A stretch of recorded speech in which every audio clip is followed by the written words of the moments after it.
Hey church, this is Vince Miller. Thank you so much for joining me for some more time in God's Word. Our call out today goes to Brian Harper, one of our subscribers and partners from Cookeville, Tennessee. Thank you so much for your service to the kingdom, Brian. We can't do this without guys like you. Today I'm going to be reading Nehemiah 11 verses 3 all the way down through 24. And I don't think I'm going to read the entire thing. I just want to note that there are some groups of people that move back into the city, and they're going to list them and count them here.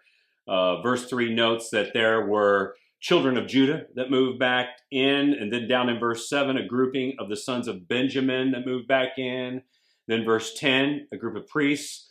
Verse 16, a group of Levites, and then verses 19 down through the end, a group of others.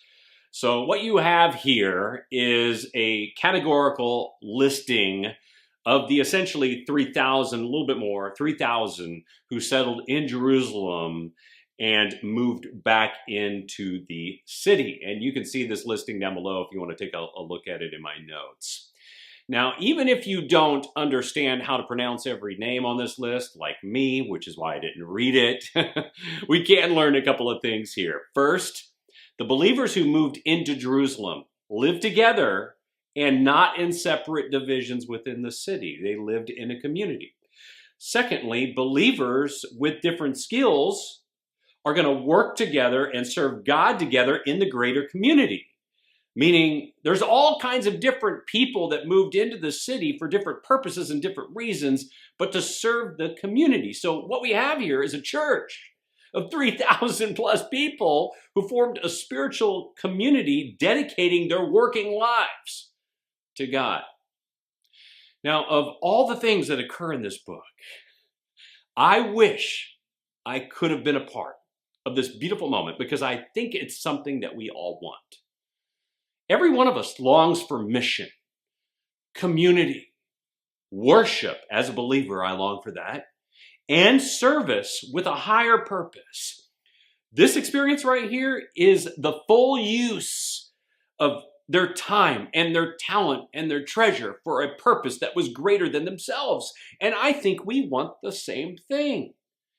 And if you're thinking to yourself right now, Vince, this is hard to find, I don't disagree. It is hard to find, but it's not impossible. I believe stuff like this still happens today, and it's sparked by this, by one willing, prayed up, passionate man who will step in sacrificially and live his life on mission. That is how this book began. Nehemiah, called by God, was obedient, and his continued obedience led to this very experience right here. 2 months later, a city is rebuilt, worship is reinstituted, policing is established, enemies are fought off, recommitments are made, and then 3,000 people move right back into the city. So, if your family, church, or spiritual community is not thriving today, you have a clear path and plan. And the path is not complaining about it. The plan is scripted right here in this book. And I know a little secret that some do not. The same God that worked out Nehemiah's path and plan is working today. The only thing God is looking for is one willing man who will step up and do it. Will that be you? I love you guys. I pray this blesses you, your family, your community, and church. And with that, I'll see you right back here again tomorrow.